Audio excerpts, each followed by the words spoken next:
میں بہت امیر تھا اور 4 شادیاں کر لیں لیکن اولاد نہ ہوئی۔ پھر ایک دوست نے کہا کہ ایک طوائف پیسے لے کر ناجائز بچہ پیدا کر کے دیتی ہے۔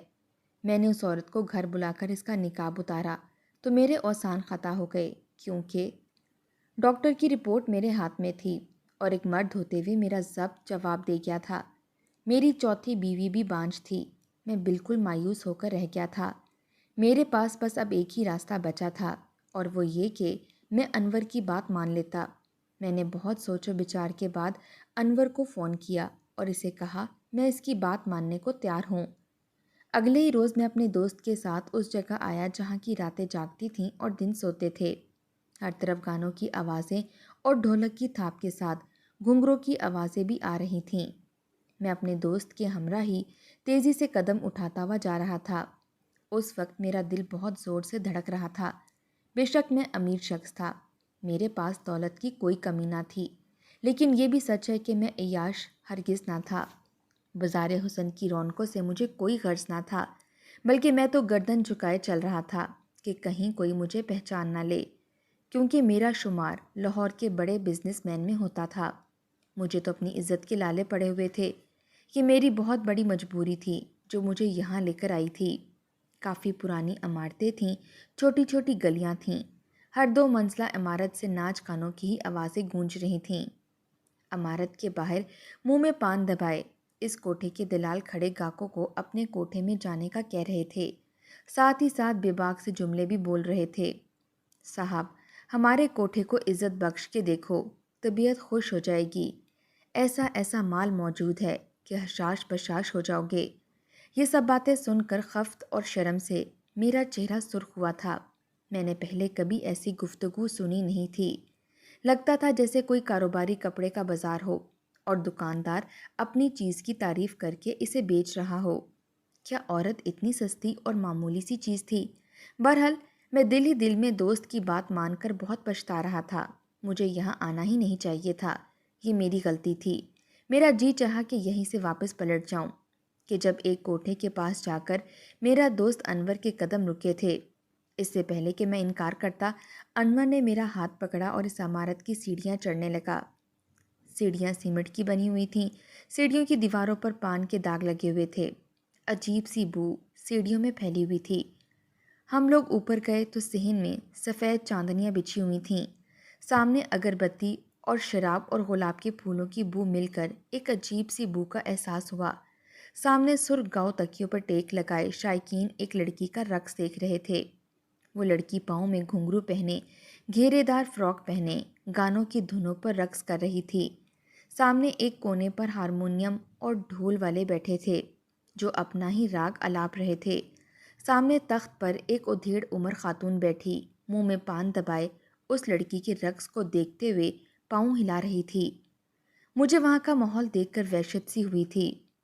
میں نے اکمل سے کہا کہ چلو یہاں سے، مجھے یہاں کوئی بات نہیں کرنی۔ وہ کہنے لگا، ارے مرد بنو، کیوں اتنا گھبرا رہے ہو؟ یہ کہہ کر وہ مجھے اس تخت پر بیٹھی عورت کے پاس لے گیا۔ وہ شاید انور کو جانتی تھی۔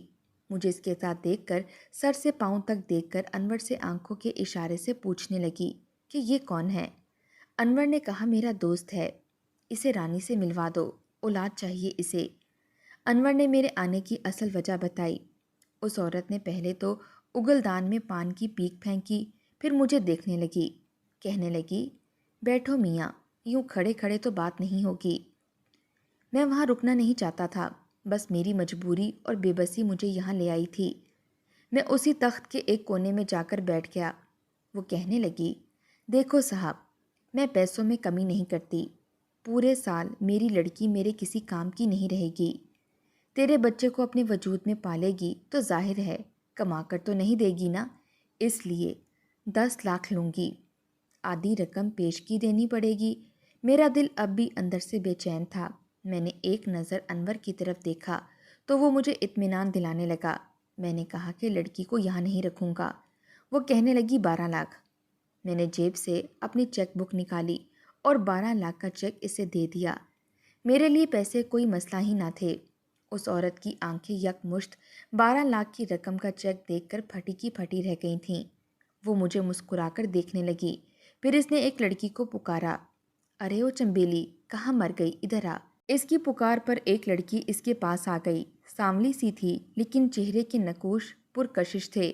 کہنے لگی، رانو کا گاک ہے، اسے کہہ کے تیاری پکڑ لے۔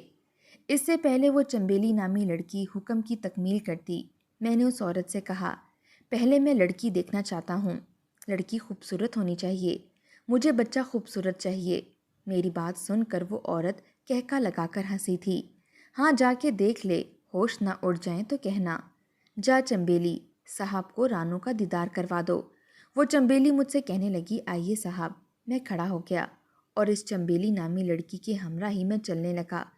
وہ لڑکی مجھے ایک کمرے کے باہر چھوڑ کر چلی گئی۔ پہلی بار میرا دل بڑی زور زور سے دھڑک رہا تھا۔ اس اولاد کے حصول کی خواہش نے مجھے کہاں لے جا کر کھڑا کر دیا تھا۔ ایسی حالت تو میری کبھی اپنی بیویوں کے کمرے میں جاتے ہوئے نہیں ہوئی تھی۔ شاید بات جائز ناجائز کی تھی۔ وہ چاروں میرے نکاح میں تھیں، میرے لیے جائز تھیں، اور یہ لڑکی اول تو طوائف تھی اور اس پر رشتہ ناجائز اور شاید بچہ بھی۔ لیکن میری بے بسی تھی کہ میں اس راہ کو چننے پر مجبور ہوا تھا۔ جب میں نے کمرے پر دستک دی تو میرے ہاتھوں میں واضح لرزش تھی۔ کون ہے؟ آ جاؤ۔ اندر سے ایک نسوانی آواز آئی تھی۔ میں نے دروازہ کھولا تو سامنے ایک لڑکی آدھا گھونگھٹ نکالے سجی سوری بیٹھی تھی۔ میں نے بڑی مشکل سے ہی اسے بس ایک نظر دیکھا تھا، پھر کمرے کا دروازہ بند کیا اور اس کے پاس آ کر بیٹھ گیا۔ میں نے اب تک اس کا چہرہ نہیں دیکھا تھا کیونکہ وہ گھونگھٹ نکالے ہوئے تھی۔ میں اس کے سامنے جا کر بیٹھ گیا، لیکن خود میں اتنی ہمت نہیں کر پا رہا تھا کہ اس کی طرف دیکھوں۔ شاید میرا ضمیر مجھے اس بات کی اجازت نہیں دے رہا تھا، اور وہ اس لیے کہ میں نے آج تک ایسا کوئی گناہ نہیں کیا تھا۔ جب مجھے یوں خاموش دیکھا تو وہ لڑکی کہنے لگی، صاحب کیا بات ہے، پوری رات کیا یوں ہی بیٹھے رہو گے؟ اس لڑکی کی آواز نے مجھے چونکایا تھا۔ میں نے بڑی مشکل سے اس کی جانب دیکھا تھا جو میرے لیے بالکل نامحرم تھی، لیکن میں اس کی قیمت دے چکا تھا۔ میں نے بامشکل ہی اپنے ہاتھوں سے اس کا گھونگھٹ اٹھایا تھا، اور جیسے ہی میں نے اس کے چہرے کی طرف دیکھا تو میرے ہوش ہی اڑ گئے تھے۔ وہ تو میں ایک دولت مند امیر کبیر شخص تھا، باپ دادا کی کروڑوں کی جائیداد کا اکلوتا وارث۔ میری بدقسمتی یہ تھی کہ میں بے اولاد تھا۔ میں خاندانی رئیس تھا۔ میری پہلی شادی میرے والدین کی پسند سے ہوئی تھی۔ میری بیوی میری تایا زاد تھی، عمر میں مجھ سے 5 سال بڑی تھی، لیکن اخلاق کی بہت اچھی تھی۔ میری شادی کو 10 سال بیت گئے تھے لیکن اولاد نہ ہوئی۔ دنیا جہاں سے میں نے زلیخا کا علاج کروا کر دیکھ لیا تھا، مگر وہ مجھے اولاد نہ دے سکی۔ میں نے اپنے بھی سارے ٹیسٹ کروائے تھے، مجھ میں کوئی کمی نہ تھی۔ میری بیوی بانجھ تھی۔ 10 سال کا عرصہ گزارنے کے بعد میں نے زلیخا سے کہا کہ مجھے دوسری شادی کرنی ہے کیونکہ مجھے وارث چاہیے۔ میری بات سن کر چند دن تو وہ بہت روئی، لیکن پھر اس نے مجھے دوسری شادی کی اجازت دے دی۔ لیکن پھر تو جیسے وقت یوں ہی گزرنے لگا۔ 5 سال میں نے اپنی چاروں بیویوں کے ساتھ گزارے، لیکن مجھے اولاد نہ ہوئی تھی۔ 25 سال میں نے شادی شدہ زندگی کے گزار دیے تھے۔ میری عمر اب 40 کی ہو گئی تھی۔ اپنی بیویوں کا میں علاج کروا کر تھک چکا تھا۔ نہ جانے مسئلہ کیا تھا، ہر بار میری رپورٹیں ٹھیک آتی تھیں، بس بیوی ہی یہ صلاحیت نہیں رکھتی تھی۔ کبھی کبھی تو میری عقل اس بات کو تسلیم ہی نہیں کرتی تھی۔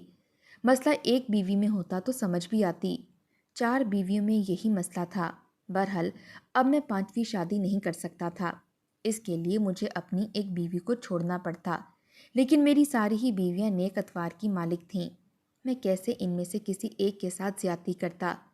لیکن عمر کے جس حصے میں پہنچ چکا تھا، آگے بس بڑھاپا ہی تھا، اس لیے اب تو مجھے اولاد جلد از جلد چاہیے تھی۔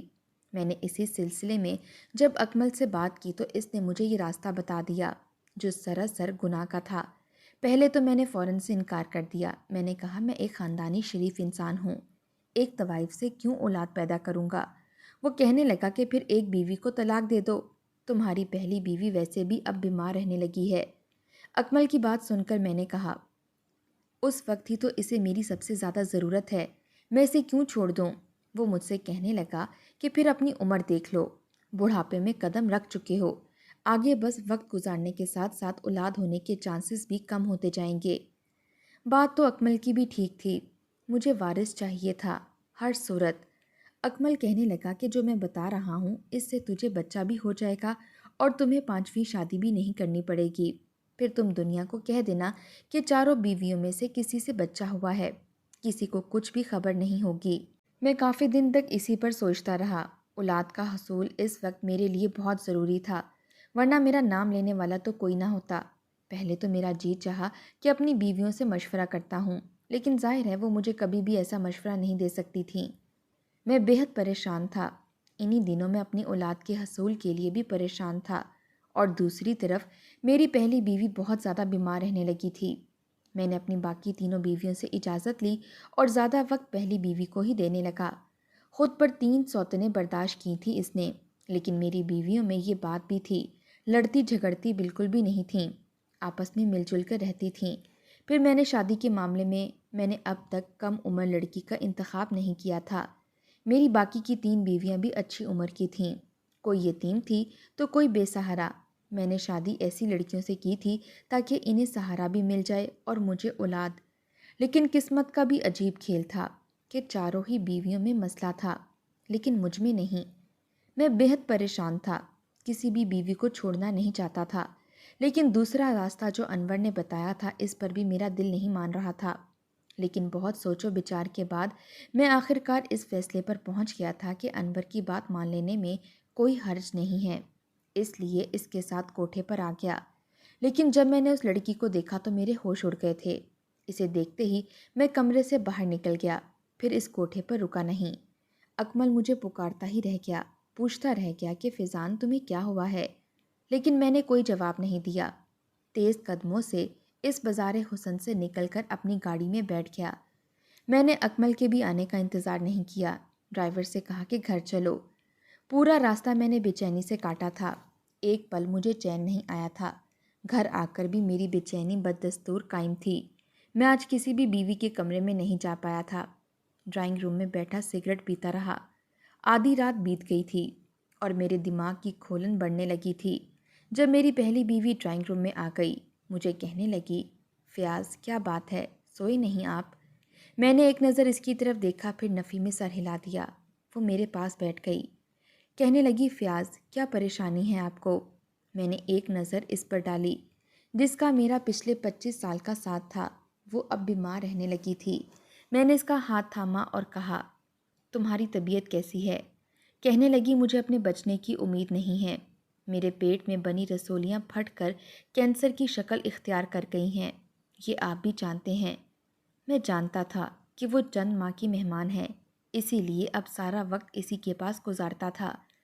میرے کندھے پر اس نے سر رکھا تو میں نے بھی اپنے حصار میں لے لیا۔ میں نے کہا، میں سوچ رہا ہوں کہ تمہیں لندن لے جاؤں، وہاں تمہارا علاج کرواؤں۔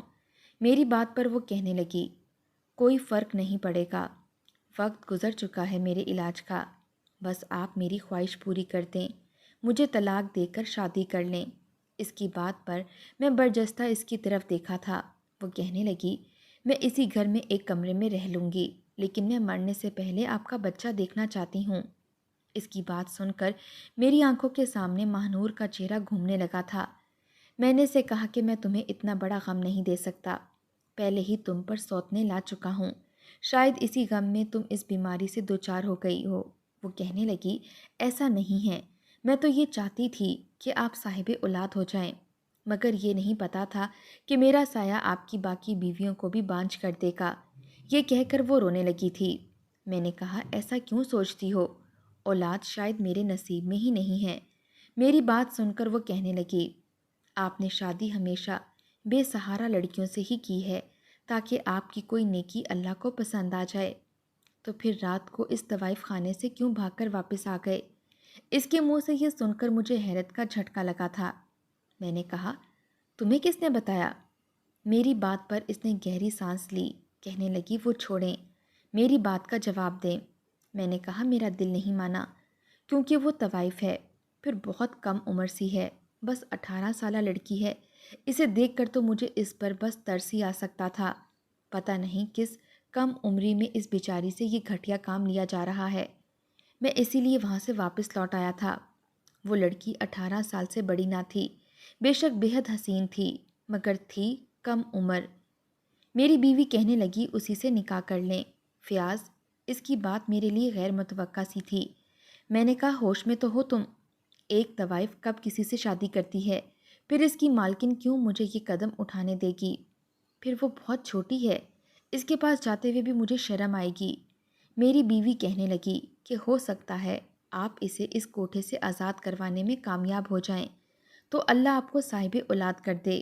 اپنی بیوی کی بات سن کر میں چپ سا ہو گیا تھا۔ کچھ دن اسی بارے میں سوچتا رہا، پھر یہ سوچا کہ میں اس سے نکاح کر لیتا ہوں۔ کیا خبر اللہ کو میری یہی بات پسند آ جائے اور مجھے اولاد ہو جائے اور ماہنور بھی اس کوٹھے سے بچ جائے۔ میں اگلے ہی روز کوٹھے پر پہنچ گیا۔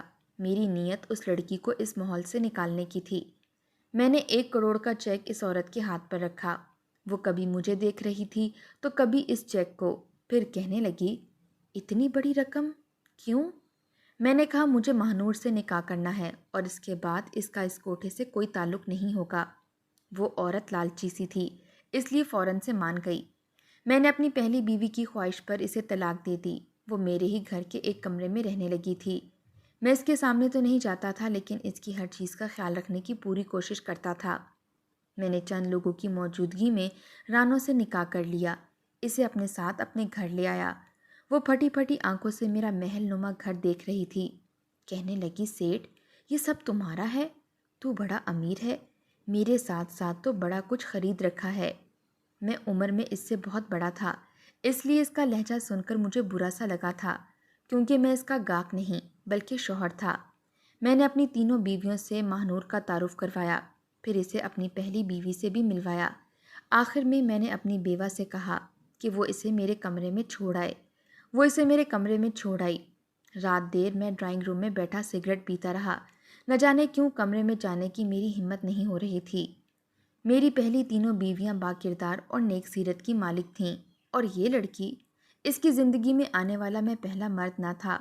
ہمدردی اپنی جگہ، لیکن ایک طوائف کو بیوی کے روپ میں قبول کرنا آسان کام تو نہیں ہوتا، لیکن اولاد کی خاطر میں یہ کڑوا گھونٹ بھی پینے کو تیار تھا۔ میں نے سوچا شاید میری یہ نیکی اللہ کو پسند آ جائے۔ میں اپنی ہمتوں کو جمع کر کے کمرے میں گیا تھا۔ اس وقت تک رانو سو چکی تھی۔ وہ بہت کم عمر سی تھی۔ بے شک میں نے 4 شادیاں کی تھیں، لیکن اتنی چھوٹی اور کم عمر لڑکی ان میں کوئی بھی نہ تھی۔ میں نے اس پر لحاف اوڑھ دیا اور خود بھی سو گیا۔ صبح جب میری آنکھ کھلی تو ماہنور مجھے ہی حیرت سے دیکھ رہی تھی۔ میں نے رات بھر اسے کچھ نہیں کہا تھا، شاید اسی لیے مجھے یوں حیرت سے دیکھ رہی تھی۔ میں نے اٹھ کر اسے کہا کہ وہ ناشتہ کر لے، رات بھی اس نے ٹھیک سے کچھ نہیں کھایا تھا۔ یہ کہہ کر میں کمرے سے باہر نکل گیا۔ کچھ دیر بعد ہی رانو بھی باہر آ گئی۔ میری باقی بیویوں کے ساتھ ناشتہ کیا۔ میری عادت تھی کہ میں باری باری سب بیویوں کو اپنے ہاتھ سے ایک ایک نوالا ضرور کھلاتا تھا۔